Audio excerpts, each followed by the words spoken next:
Hey everybody, welcome to Art with Miss Rachel again.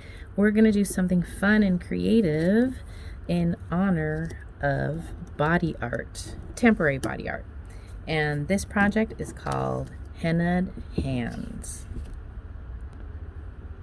Okay, we're going to start off with a plain white piece of paper, and you can use a pencil or a marker. Markers tend to get kind of messy, but whatever you have around to draw or write with, grab it. And all we're going to do is we're going to put our hand down and we're going to trace our hand. We're going to take a look at our hand and we're going to just take our pencil or whatever our writing material is, instrument, and trace our hand. There are some template sheets that I left for you with different designs from different cultures. If you notice, I have some henna on my hand. Actually, it's old. It's over a week old, so it's wearing off. So that's what I mean by temporary body art, is that it goes away and it's natural.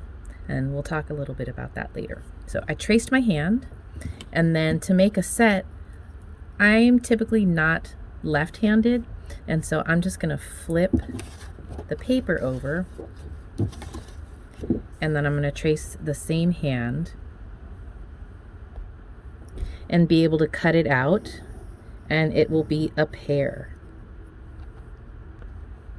There we go. I have my pear, I have my right hand, and I have my left hand. So the next thing you're going to want to do is go ahead and sketch some designs on the inside. I like to create designs that look like this. So some traditional patterns are like the mango pattern, which is called an umbi. There's a floral pattern. The umbi usually starts off as a teardrop. And so what I can do on my hand is, I like the shape of the umbi or the teardrop. It kind of goes with the flow of how your hand is. So I'm going to draw that. And then you can go ahead and fill up the design inside and on the outside, and then fill up your fingers. Some examples are maybe a flower in the center with some vines going up and leaves coming out of each side.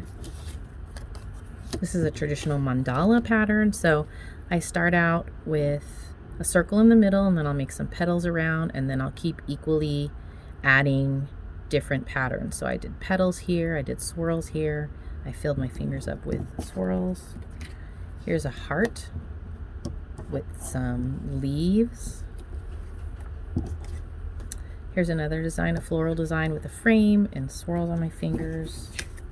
It's more of a North African pattern, geometric, diamond shape, and some designs on the fingers.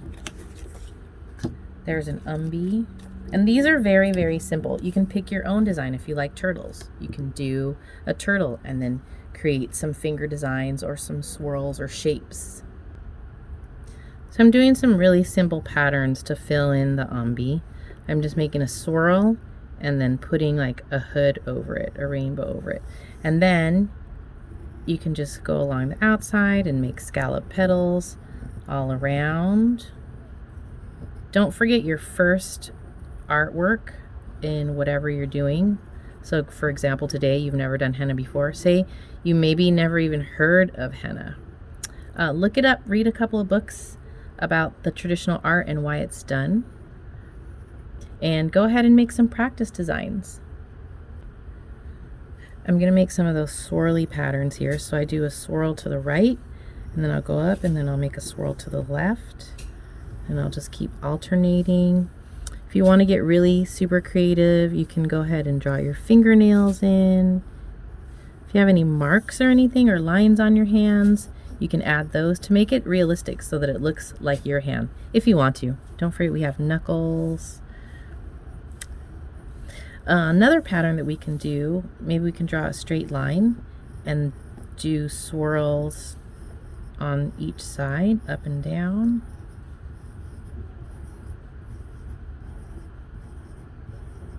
Any patterns that you want to fill in, you can go ahead and add them to the fingers. So I went ahead and filled in my fingers with a bunch of different patterns. I did swirls, kind of like vines, leaves, and then I did a geometric pattern here, like a grid. And That's one of the traditional designs it's done for a lot of ceremonial hennas. So you can go ahead and add more details to that if you like that pattern and create your own designs. And when you're done, you can hang it up, you can put it in your window, you can put it on the fridge. But yeah, that's a little bit about henna. I hope you enjoyed it and you find some kind of pattern that you like on the instruction sheet that's left for you. And thanks for joining us.